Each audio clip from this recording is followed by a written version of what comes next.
petit, hein, 6 ans, 7 ans. Donc quand je voyais déjà les servants servir, ben, j'étais fasciné.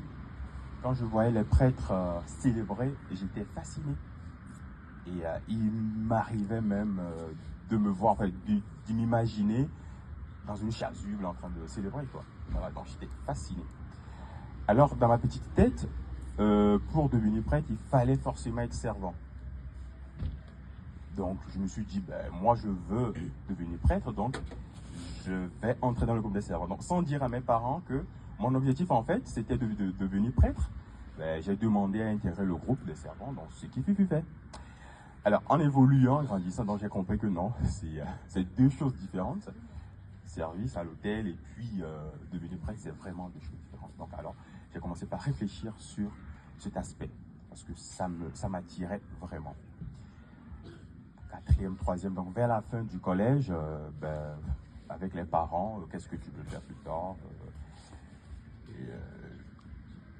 j'ai tendance voilà, à parler de la prêtrise. J'étais aussi passionné de la médecine, donc je voulais aussi être médecin. Donc quand je parle de médecine, ok, les parents ils sont contents. Donc, mais quand je parle de prêtrise, ça ne passait pas. Surtout ma maman qui n'était pas d'accord. Pourquoi en Afrique, donc culturellement, ben, l'aîné de la famille, c'est lui qui supporte la famille. Voilà, donc tu sais déjà que tu dois supporter la famille. Donc pour maman, comment est-ce qu'un prêtre peut supporter une famille? Vous le savez très bien. Donc un prêtre, il ne peut pas en fait. Voilà, il peut soutenir spirituellement et ça s'arrête là. Donc du coup, maman me disait, oui, voilà, quand je serai vieille, comment est-ce que tu peux prendre soin de moi? Tu as des sœurs, comment est-ce que tu peux prendre soin d'elles et tout. Donc ça m'influençait, donc ce qui faisait que ben, je réfléchissais plus. Alors j'arrive au lycée où des vrais questionnements ont commencé. Qu'est-ce que tu vas faire après le bac? Là, je me rends compte en fait que je suis un peu partagé parce que je suis attiré vraiment par la prêtrise et en même temps attiré par la médecine. Alors j'étais vraiment troublé et il m'arrivait de ne pas dormir. Hein. Ouais, il m'arrivait de ne pas dormir parce que je suis du genre, je me projette toujours. Donc quand il n'y a pas de projection, je suis mal à l'aise. Donc je souffrais en fait. Qu'est-ce que je devais faire? Alors, donc, comme tout jeune, j'ai demandé à un prêtre de m'aider donc à discerner. Donc il a accepté, il m'a accompagné. Et c'est par lui en fait que j'ai compris une chose. Il m'a dit, Richard, ne te soucie pas en fait des détails. L'essentiel c'est de pouvoir dire oui à Dieu. Et j'ai compris que en fait, si tu ressens l'appel et que tu dis oui à Dieu, Dieu fera le reste. Donc moi, c'était pour ma famille. Il y a un autre point que j'ai oublié, c'est la progéniture. Voilà. En Afrique, c'est très essentiel, la progéniture. Donc toi, garçon, ben, tu es appelé en fait à donner de la progéniture à tes parents. C'est ça. Donc, donc c'était très compliqué. Du coup, ben, j'ai compris par l'accompagnement de ce prêtre que ben, Dieu, il s'occupe du reste. Il suffit de dire oui. Alors, ben, j'ai dit ok. Donc je crois que je vais prendre ma décision. Je vais devenir prêtre. Mais par contre, est-ce que je peux devenir médecin après? Ben, le prêtre, il me dit oui, que c'est possible. Donc, il y a des prêtres médecins. Je dis, ok, d'accord. Donc, ça me va largement. Prêtre médecin, moi, je vais le faire. Donc, du coup, j'ai cherché une communauté qui puisse m'aider à faire les deux. Donc, c'est les Carmélites. Donc, on l'a fêté, Saint-Camille, on l'a fêté le lundi ou le mardi. Je ne sais plus. Voilà. Carmélite. Donc, j'ai frappé, oui, les Carmélites. Demain. C'est Camille. C'est Camille. Bon, bref. Donc j'ai frappé à leur porte et ils m'ont accepté. Ils m'ont dit, ben d'accord, après ton bac, tu rentres et puis tu suis la formation comme cela se doit et après tu deviens prêtre et médecin. D'accord. Moi j'étais très fier. Par contre, quand j'ai annoncé ça à mes parents, ils n'étaient pas d'accord. Surtout maman et papa, en fait, lui, il s'en fiche pas mal. Il me disait, Richard, tu fais de ta vie ce que tu veux. Voilà, moi je suis là, je te soutiens. Maman n'était pas d'accord. Et là, vu que je grandissais, donc j'étais au lycée, ben, il a fallu qu'elle négocie. Donc dans les négociations, elle m'a dit, ok, tu peux devenir prêtre, mais pardon, reste auprès de moi. Donc, ne deviens pas missionnaire. Parce que si tu rentres en communauté, donc tu es missionnaire, on peut te balancer n'importe où. Voilà. Mais les diocésains sont en diocèse. Donc, elle a négocié et je me suis laissé convaincre. Donc, j'ai dit, ok, d'accord, je vais devenir prêtre, mais diocésain. Parce que derrière, j'étais sûr de devenir médecin après. Parce que les deux options étaient incontournables pour moi. Voilà, et puis on était d'accord, je devais devenir prêtre, mais diocésain. Sauf que le choix de rentrer au séminaire, chers amis, c'est pas facile. Le matin, tu te réveilles, tu es sûr de toi, et le soir, non, tu n'es plus sûr. C'est comme ça. Voilà. Et du coup, ben, j'ai continué par réfléchir, qu'est-ce que je devais faire et tout, voilà. Et je faisais le lycée scientifique avec l'idée de rentrer à la fac juste après. Parce que ce sont des années de prépa, donc tu fais le lycée, puis après, tu rentres en fac de médecine. Donc, il y avait tout ça, il y avait la possibilité de rentrer à la fac et tout, donc ça me tourmentait. Comme un petit gamin, qu'est-ce que j'ai fait? J'ai mis Dieu à l'épreuve. J'ai dit, ben Dieu, ok, là je ne sais pas quoi faire, donc tu vas me dire. Si à l'examen, donc dans ma matière principale, donc ma matière de base qui est la science naturelle, si tu me donnes une moyenne supérieure à 18, je rentre au séminaire. Mais si tu me donnes une moyenne inférieure à 18, ben moi je rentre à la fac de médecine. Et c'est ce que j'ai fait. J'étais très sûr de moi-même en le disant.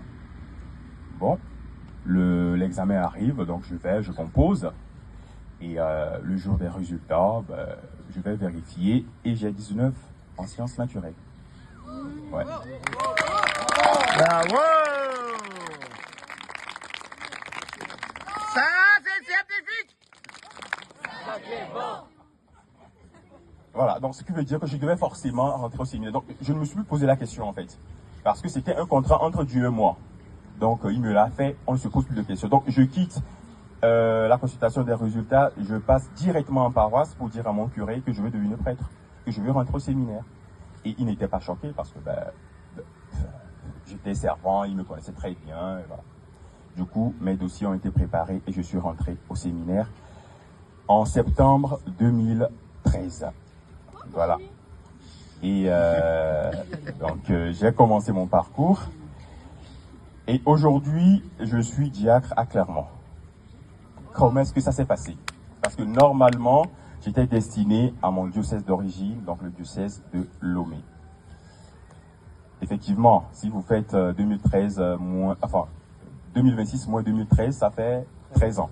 Donc ça fait 13 ans que j'étudie. Voilà. Alors, donc, je fais le parcours normal et pour mon pays, donc le Togo, mon pays d'origine, parce que maintenant, mon pays, c'est la France. Pour mon pays d'origine, il faut 9 ans minimum pour devenir prêtre. Donc, j'ai fini les 9 ans. Et vu que je suis rentré très jeune au séminaire, donc mon évêque, il me dit, ben, tu dois faire encore une année, donc on l'appelle stage prédiaconal. Donc, pour ceux qui sont rentrés au séminaire très jeunes. Il me dit de faire ce stage, je n'étais pas étonné, donc voilà, je fais ce stage. Je finis et en même temps, j'obtiens une bourse d'études pour la France. Donc c'est une bourse que j'ai obtenue par le biais de ma tante, donc, qui vit en France depuis, elle est à Bergerac. Donc du coup, elle me dit, ben, Richard, j'ai obtenu une bourse pour toi, à toi de voir si tu veux, tu viens, si tu ne veux pas, tu es libre. J'ai obtenu la bourse, tenez-vous bien, en août. Or, je devais être ordonné diacre en septembre. Vous voyez? C'était un choc, en fait. Mais je voulais devenir prêtre, en fait. J'étais proche. Pourquoi est-ce que Dieu m'envoie encore ces situations? Aimant bien les études, j'avais envie d'étudier. Je ne savais pas quoi faire, donc j'ai discuté avec mon évêque d'origine. Il me dit, ben, Richard, tu choisis, moi je serai là pour te soutenir. Il dit, ben, tu vois, si tu ne m'aides pas, dis-moi juste non et puis je reste. Voilà. Donc j'ai pris un temps de prière.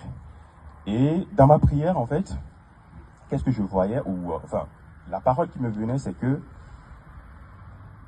tu veux me servir et tu as la possibilité de servir n'importe quand. Je dis, ok, d'accord. Donc, ce qui veut dire que, normalement, je devais faire 10 ans pour devenir prêtre. Donc, je peux faire plus, quoi. Il n'y a pas de souci. Donc, c'est ce que j'ai compris. Alors, j'ai dit à mon évêque, d'accord, je vais venir en France pour étudier et après retourner pour être ordonné. Donc, c'est comme ça que je suis arrivé à Clermont. Je suis arrivé à Clermont, donc du coup, pour la fac de philosophie, donc pour un master en philosophie. Et donc, ce qui veut dire que, de base, je suis arrivé à Clermont pour les études. Je ne suis pas arrivé pour devenir prêtre à Clermont. Donc, étant séminariste, donc envoyé à Clermont, mon évêque d'origine, il est rentré en contact avec donc Monseigneur Caliste. Et donc, ils ont gardé contact. Donc, je finis mon master, j'appelle mon évêque d'origine. Je vais revenir pour que tu m'ordonnes. Il me dit, oui, attends un peu, Monseigneur Caliste doit te parler. Ah, il va me dire quoi encore? Monseigneur Caliste m'appelle, je vais, il me dit, ben, Richard, j'ai discuté avec ton évêque, est-ce que tu veux rester chez nous? Ah, c'est quelle histoire? Je suis pas venu pour ça, je veux retourner chez moi. Et il me dit, bon, Richard, tu vas réfléchir et tu reviens me dire. C'est encore quoi? Donc ça fait 3e choc. Premier choc, l'entrée au séminaire. 2e choc, les études. 3e choc, rester en France. N'est-ce pas 3e appel? Voilà, peut-être un 3e appel. Voilà. Donc pour dire que les appels, ça ne s'arrête jamais. Alors, je me suis dit, dans mon pays, enfin au Togo, il y a beaucoup de vocations. Il y a au moins 20 prêtres qui sont ordonnés par année. Donc, dans mon diocèse, seulement mon diocèse, on a 7 diocèses. Donc, dans mon diocèse, on a au moins 20 prêtres qui sont ordonnés chaque année. Mais là, clairement, quand j'étais là, on a eu une seule ordination, quoi. Donc, je me dis, d'accord, Richard, il faut fleurir là où tu es semé. Alors, je prends la décision de rester en France. Donc, après un mois de réflexion, et j'ai envoyé un mail à Monseigneur Caliste, je veux rester. Et depuis donc septembre 2024, il m'a envoyé à Orléans pour ce qu'on appelle l'inculturation. Et donc c'est comme ça, le 14 décembre, j'étais ordonné diacre. Et le 6 septembre, je serai ordonné prêtre. À 15h à la cathédrale. 15h à la cathédrale. Voilà.